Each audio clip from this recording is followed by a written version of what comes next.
Et on commence ce résumé de top 14 avec ce fameux Toulon contre Lyon. Et les Toulonnais qui commencent à être menés 3-0 à la 6e minute de jeu, mais qui vont commencer à camper dans le camp lyonnais. Les Toulonnais en mission à Mayol, toujours performants.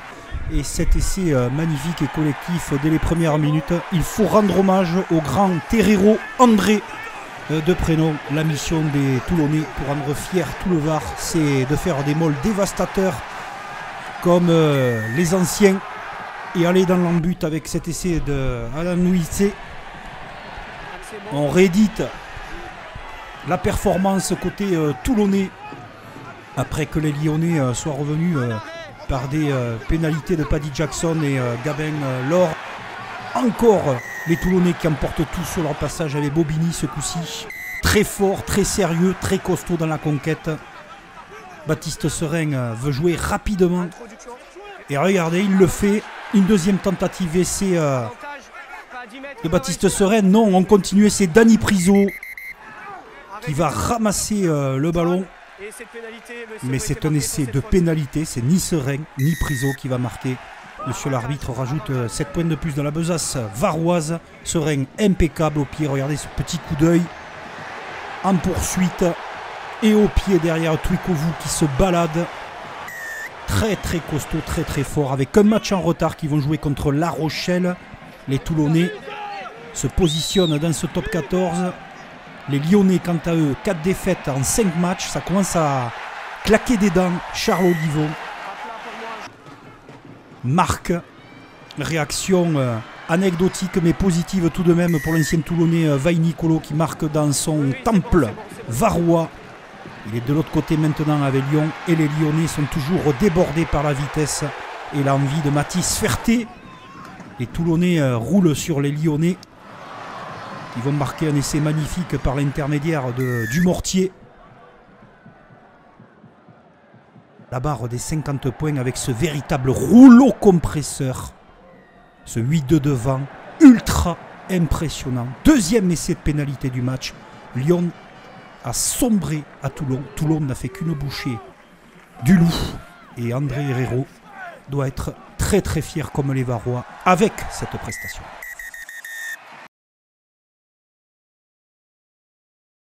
L'aviron bayonnais recevait Montauban, les Montalbanais, fiers de leur première victoire face à l'USAP dans la cuvette de Sapiac la semaine précédente, vont se faire cueillir d'entrée avec cette explosion de jeu de précision de Matteo Carreras qui va servir Lucas Martin à hauteur, le talonneur. Il pédale très vite. Entre les poteaux, superbe essai du talonneur. Rare de voir les talonneurs aussi véloces et rapides. Mais Lucas Martin, il connaît tous les registres. C'est lui qui possède le ballon dans ce groupé pénétrant. Les Montalbanais ne veulent pas se mettre à la faute. Et il s'échappe sur cette belle cocotte. Doublé déjà pour Lucas Martin, le jeune talonneur basque.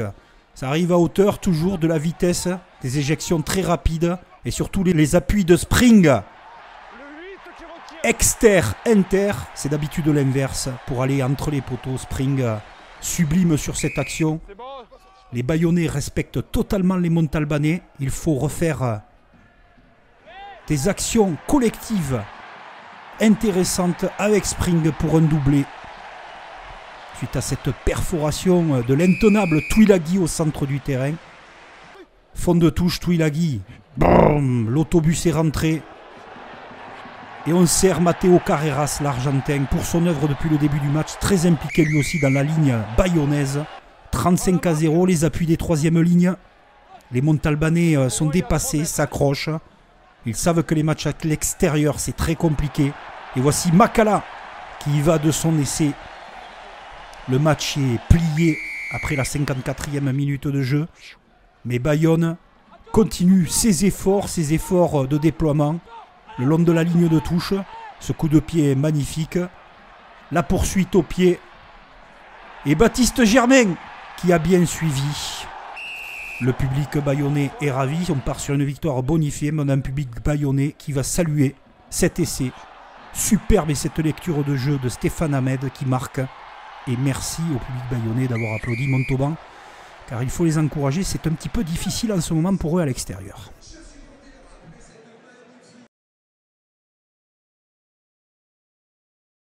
C'était un des big matchs de la journée. Castres a déjà chuté à domicile contre Pau. C'est pas passé loin pour le Racing à l'extérieur, mais Castres l'avait emporté dans les dernières minutes. Alors Bordeaux mène 6-0. Certains vous parleront de l'absence des internationaux. En tout cas, c'est Castres qui va marquer après cette brèche dans la défense de Babilo. Et c'est Loïs Guerroy qui marque tout en puissance le pilier gauche de Castres.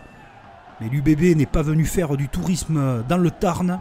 On les sent impliqués dans la rencontre et ce ballon qui va dans les mains de Buros sur les extérieurs pour reprendre l'avantage dans cette partie. Psychologiquement, ils sont bien les Girondins, mais regardez cette passe lumineuse à l'aile pour Nathanaël Huleux.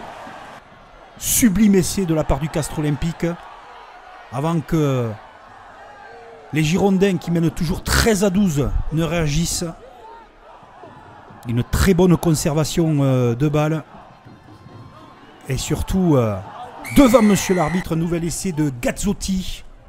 Castres est mené, joue son va-tout et va le jouer parfaitement avec ce contré Santiago Arata qui fait exploser le stade Pierre Fabre. Comme à son habitude, c'est Castres qui va l'emporter dans les derniers instants. Non, Bordeaux revient. Un chassé croisé magnifique. Il campe dans le camp tarnais. On est patient, ça aussi c'est important.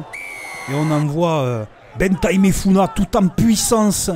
Chercher un nouvel essai, 23-19. Bordeaux fait un effort supplémentaire avec Gomez-Sa. Bordeaux mène 28-19, dernière minute. Castres va aller chercher un bonus défensif mérité. Mais quel gros coup de Bordeaux à l'extérieur. C'est un essai de Nathanaël Huleux. Le public girondin est ravi parce que ça, c'est la performance de la journée. Autre match, Montpellier ASM Clermont-Auvergne. Un match au couteau, toute la rencontre. 6 points marqués pour Clermont jusqu'à la 68e minute de jeu. Par l'intermédiaire de Plumer qui rajoute 3 points de plus. 9-0. Alors un match serré, hein, il n'y a pas eu des envolées débordantes, mais quelle performance des Clermontois qui mènent à 7 minutes de la fin. Il faut rester très vigilant dans les derniers instants. Alors regardez Léo Colli, par contre il va sonner la révolte. Un nouveau passage par le sol, suivez-le Léo Colli, il est à l'origine. Encore quelques centimètres et c'est lui qui ramasse le ballon et qui marque. Ça sera irrespirable jusqu'à la fin du match. Et ça aussi c'est la grosse performance de la journée. Clermont qui s'impose à Montpellier.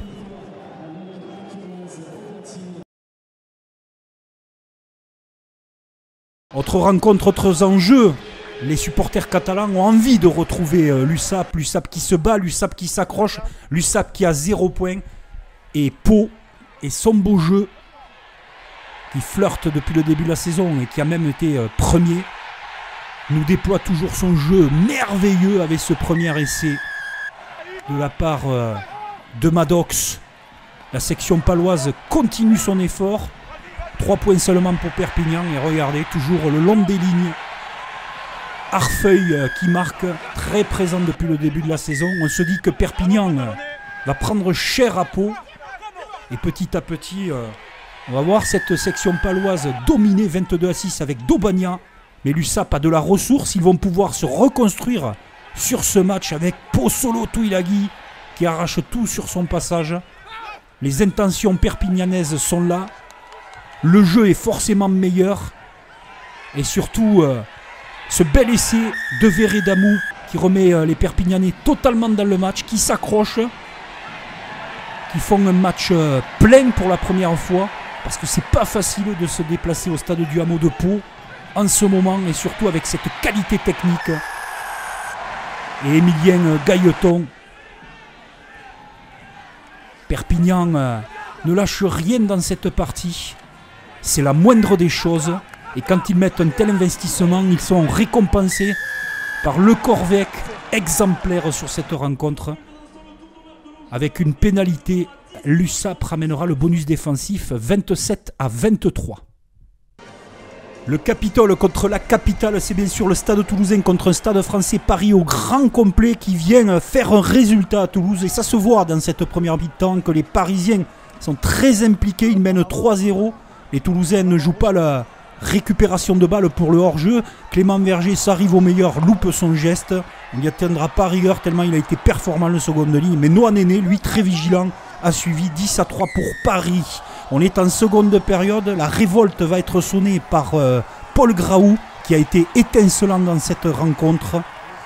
Le public toulousain a profité de la signature d'Antoine Dupont à la mi-temps jusqu'en 2031 et va profiter du retour des Toulousains qui vont se réveiller dans le second acte par Jack Willis. Les entrées et le banc de touche font énormément de bien aux Toulousains, beaucoup plus de justesse, de rapidité. Et Ange Catpuzzo qui s'échappe, la coqueluche du stade toulousain, pour nous gratifier d'une course et des appuis explosifs. Kinghorn trouve la brèche. Les passes Malia, Teddy Thomas, l'a sauté pour l'énorme boulot de Dimitri Delibes. Calvin Gourgue, le natif de Grenade, 2005, étincelant depuis qu'il est rentré, marque 7 essais. Toulouse revient de l'enfer, on n'en revient pas nous, devant nos écrans, parce qu'ils étaient menés par des Parisiens très précis. Ils ont le bonus avec Olivier Roumat, mais Paris avec Ezeala va montrer tout son talent et qu'ils ne sont pas pour rien dans la bataille au classement cette saison. Ce n'est pas le pari de la saison dernière et c'est de Léo Barré. Mais quelle belle victoire de Toulouse, non bonifiée. Très très bon match de Paris tout de même. Et on finit avec le stade Rochelais et la 150e de Grégory Aldrit qui recevait le Racing 92. Le Racing inconstant à l'extérieur. Et La Rochelle mène 6-3 et tout en puissance va aller chercher la ligne et la terre promise à la 19e minute de jeu. Après ce gros travail des avants, justement par qui? Par Grégory Aldrit, qui était là, certainement vexé d'avoir été libéré par le 15 de France, et des Rochelais très entreprenants qui montent en puissance, notamment avec ces charges dévastatrices. Derrière, on va transformer le jeu et prendre en pick and go le ballon avec cet essai de Nignashvili. Toujours de la vitesse pour ces Maritimes. Sublime passe volée pour Delon Letts. Le bonus offensif est dans la besace pour La Rochelle. Hugo Sen n'a répondu que 2 fois par le pied. Très belle performance de cette équipe de La Rochelle qui revient de la course. Un match en retard pour les Rochelais qui se jouera à Toulon aussi.